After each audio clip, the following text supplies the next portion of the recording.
Hey guys! So, today we're going to answer the subscriber question, what about Dart? What do you think about Dart, Frederick? So let's get into it.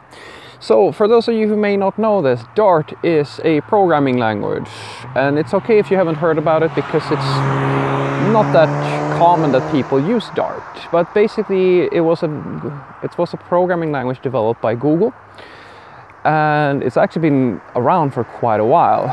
And the attempt, or rather the idea that this language would kind of bring into the table was to, in essence, provide a typed alternative to JavaScript for web development, basically. Think of it as the same sort of attempt that we had with Java applets and things of that nature, or to some extent as well Flash. And the thing about Dart is that, the thing that has not happened for Dart is that it has not been able to make itself into the sort of mainstream solution that JavaScript is. It's really not being able to compete with JavaScript for the browser dominance or the browser monopoly that JavaScript has. In recent time, there's a project called Flutter, which is Google's attempt to provide you with basically a platform for creating mobile applications. And that's honestly the only platform I've seen in recent time where Dart is actually used. So to answer this question about Dart, I will say that from my perspective, I see absolutely no reason to learn Dart.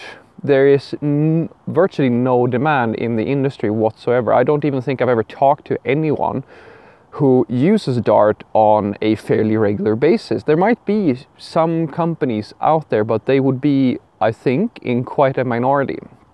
To put it simply, it's simply not that popular of a language.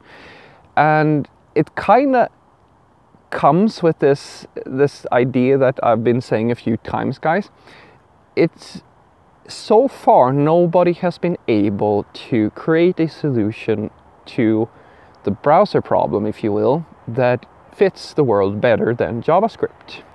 And Dart is simply one of those attempts, in my personal opinion. It's simply a language that was designed to do this. It failed at doing this, and now it's really only around for legacy purposes.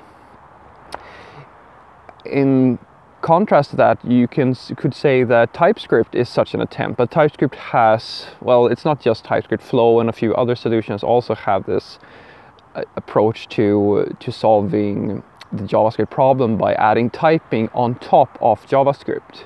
And it seems to be working out. TypeScript is at this point actually more popular than Dart ever was. So I would say that if you are looking into Dart and you're looking into it for the same source of reason why it was originally kind of made, I would not use it. I would not go down Dart as the language of choice to create typing solutions in the browser if that is your goal. It's a better idea for you to use something like TypeScript or Flow, for example. Those solutions are fairly popular and they're doing quite well, instead of using Dart, because the odds are that you will not use this knowledge outside of your own hobby or your own projects. As I said, I don't think I've ever seen anyone use Dart for basically, I mean, I've seen people use Flash a lot more often than I've seen people use Dart. So, to summarize, guys, Dart is a programming language. Don't feel bad if you don't know it. There's really no reason for you to learn it. There's almost no demand for it in the industry, apart from now that Flutter is starting to use it. So it might be the case that if Flutter becomes really popular, or a really popular platform to work on, Dart might see a second wave coming, or it might bring life to the language. But as it stands right now, there are really no reasons for you to learn Dart. If you are looking for adding types into your web solutions or your web programming, such as JavaScript, then using something like TypeScript or Flow would be the better option. Have a great day.